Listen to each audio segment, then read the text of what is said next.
내 뜻대로 되지 않으면 가슴이 꽉 막힌 듯 답답하고 말로 다 할 수 없이 힘든 적이 있으셨나요? 그 마음에 지쳐 내 뜻대로 되어야 한다는 고집을 이제 그만 버리고 싶으신가요? 사실 제가 그랬었습니다. 하지만 그런 당신이 고집스럽다고 여겨진다면 그것은 사실과 다릅니다. 고집이 강해서가 아니라 두려움 때문에 모든 걸 통제하며 살아가고 있기 때문입니다. 이 영상을 끝까지 보시면 내 뜻대로 되지 않으면 왜 이렇게까지나 힘들어지는지, 또 어떻게 하면 그 마음에서 벗어나 편안해질 수 있는지 알게 되실 겁니다. 혹시 이런 순간들이 익숙하지 않으신가요? 내가 생각한 대로 일이 흘러가지 않을 때, 다른 사람이 내 기대와 다르게 행동할 때, 사소한 일인데도 마음이 쉽게 가라앉지 않고 왜 저렇게 하지? 이건 이렇게 해야 맞는 건데 라는 생각이 계속 머릿속을 맴돕니다. 겉으로는 괜찮은 척 하지만 속에서는 이미 하루 에너지를 다 써버린 기분이 들죠. 옳은 말인데도 자식이 듣지 않거나 배우자가 내 방식대로 하지 않으면 왜 따르지 않는 건지 이해가 되지 않아 답답해집니다. 대단한 일도 아닌데 때때로 마음이 요동칩니다. 내가 원하는 대로 되어야만 겨우 안심이 됩니다. 그러다 보니 가끔은 내가 왜 이렇게 까다로운 걸까라며 스스로를 탓하기도 하죠. 우리는 흔히 말합니다. 내가 좀 고집이 세서 그래. 하지만 정확히 말하면 그건 고집이 아니라 불안을 다루는 방식일 뿐입니다. 왜 우리는 내 뜻대로 통제하려 할까요? 사람은 예측할 수 없는 것 앞에서 불안해지기 마련입니다.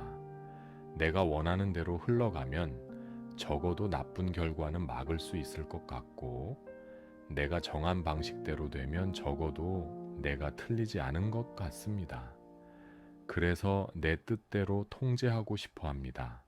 자식을, 배우자를, 상황을, 결과를. 하지만 현실은 내 뜻대로 되는 일이 그리 많지 않습니다. 통제하려 할수록 통제되지 않는 것들이 더 크게 보이며 스트레스는 커져만 갑니다. 불안을 없애려고 시작한 일이 오히려 불안을 키웁니다. 고대 철학자 에픽테토스는 말했습니다. 노예 출신이었던 그는 아무것도 가진 게 없었지만 이렇게 말했습니다. 세상에는 내가 통제할 수 있는 것과 통제할 수 없는 것 딱 두 가지뿐이다. 내가 통제할 수 있는 것은 오직 내 생각과 내 반응뿐입니다. 다른 사람의 말, 날씨, 결과, 누군가의 선택, 이것들은 처음부터 내 것이 아니었습니다. 그런데 우리는 평생 내 것이 아닌 것을 붙잡으려 합니다. 거기서부터 고통이 시작됩니다. 세상은 내 뜻대로 움직이지 않는데 나는 계속 내 뜻대로 만들려고 합니다. 이것은 계속 물을 손으로 붙잡으려는 것과 같습니다. 당연히 놓치게 될 테지요. 그러면 더 세게 쥐려고 하고 그렇게 고통은 점점 강해집니다. 세상은 흐르고 있는데 내가 그 흐름을 계속 막고 있기 때문에 작은 일 하나에도 지치고 사람 하나에도 흔들리고 하루가 끝나면 남는 건 피로뿐입니다.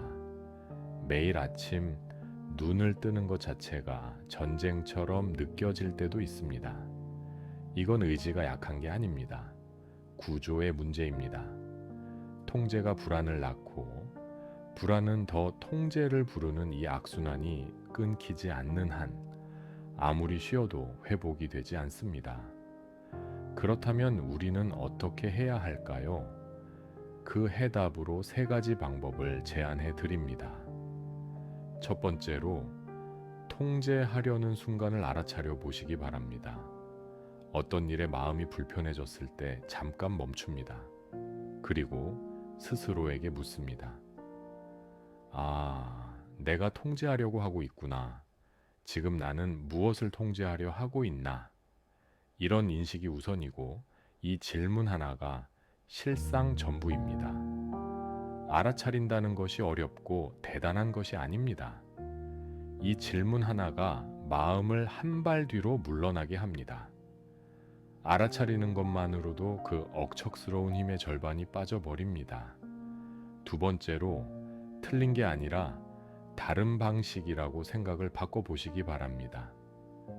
내가 맞고 저건 틀렸다. 이 생각이 감정을 키웁니다. 자식이 내 방식대로 안 한다고 해서 그게 틀린 것일까요? 배우자가 내 방법과 다르다고 해서 그게 잘못된 것일까요? 노자는 말했습니다. 억지로 하려는 순간 이미 어긋나기 시작한다. 물처럼 흘러가는 것이 자연의 이치다. 세상을 내 뜻대로 만들려는 순간 이미 자연스러움에서 벗어난다는 뜻입니다. 물은 바위를 깎으려 하지 않습니다.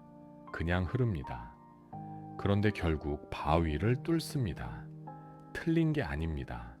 그저 다른 것입니다. 이 한 단어의 차이가 관계의 무게를 절반으로 줄입니다. 틀린 게 아니라 다른 방식이다. 이건 단순한 말 바꾸기가 아닙니다. 감정을 줄이는 기술이므로 의식적으로라도 이렇게 생각해 보시기 바랍니다. 세 번째로 결과를 내려놓는 연습을 권유드립니다. 사실 이게 제일 어렵지만 가장 중요합니다. 우리는 결과까지 쥐고 있으려 합니다. 하지만 우리가 할 수 있는 건 말할 건 말하고, 할 건 하고, 표현할 건 표현하는 것, 바로 거기까지입니다. 그 다음은 내 영역이 아닙니다. 부처님은 말씀하셨습니다. 집착이 괴로움의 원인이다 라고요. 결과에 집착하는 순간 결과가 나를 지배합니다. 잘 되면 잠깐 안도합니다. 안 되면 오래 무너집니다. 그 불균형 안에서 우리의 마음은 기진맥진합니다. 결과를 붙잡는 순간 이미 괴로움은 시작된 겁니다. 내가 할 수 있는 것을 다 했다면 그 이후는 세상의 몫입니다. 결과를 내려놓는다는 것은 포기가 아닙니다. 내 영역과 세상의 영역을 구분하는 것이 진짜 어른의 태도입니다.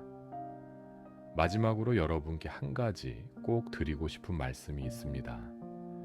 고집이 강한 사람은 문제가 있는 사람이 아닙니다. 통제하려는 마음이 강한 사람은 사실 대부분 책임감이 강한 사람입니다.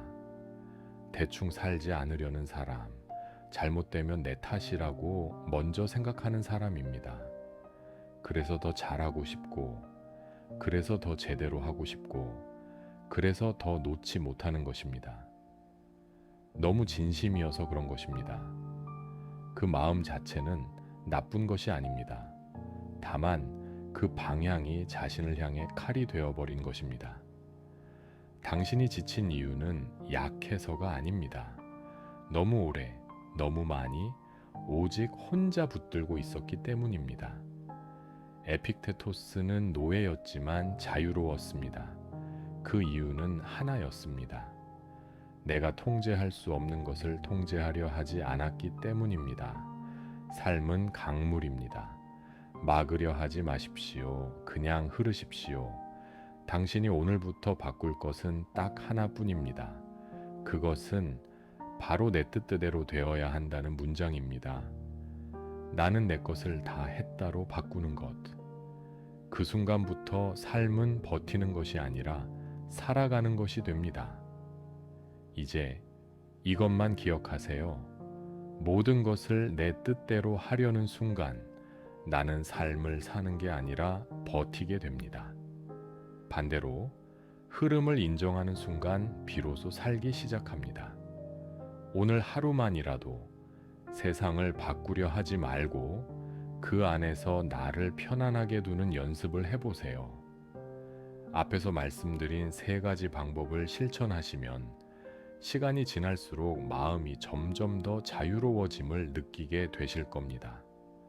그것이 바로 고집에서 벗어나는 길입니다. 오늘 내용이 마음의 작은 울림이 되었다면 구독과 좋아요로 따뜻함을 나누어 주세요. 감사합니다.